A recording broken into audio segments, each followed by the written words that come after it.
بسم الله الرحمن الرحيم وظللنا عليكم الغمام وأنزلنا عليكم المن والسلوى كلوا من طيبات ما رزقناكم وما ظلمونا ولكن كانوا أنفسهم يظلمون۔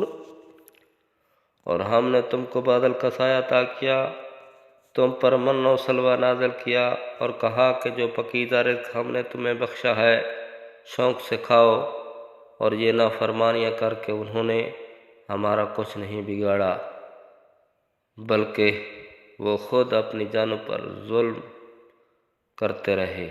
اس کی تفسیر یوں ہے جیسا کہ سورۃ آل عمران میں آئے گا، بنی اسرائیل نے جہاد کے ایک حکم کی نافرمانی کی تھی جس کی پیدائش میں انہیں صحرائے سینا میں مقید کر دیا گیا تھا، لیکن اس سزا یابی کے دوران بھی اللہ تعالیٰ نے انہیں جن نعمتوں سے نوازا، یہاں ان کا ذکر آ رہا ہے، ان کا ذکر ہو رہا ہے۔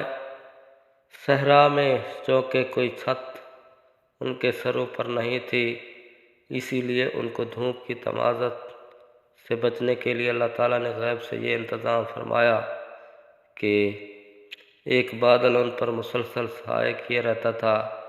اس صحرا میں جہاں کوئی غذا دستیاب نہیں تھی، اللہ تعالیٰ نے غیب سے من و سلوہ کی شکل میں انہیں بہترین خوراک مہیا فرمائی۔ بعض روایات کے مطابق من سے مراد ترنجبین جو اس علاقے میں افراد سے پیدا کر دی گئی تھی، اور سلوہ سے مراد بٹیری ہیں جو بنی اسرائیل کی قیام گاہوں کے آس پاس کثرت سے منڈلاتی رہتی۔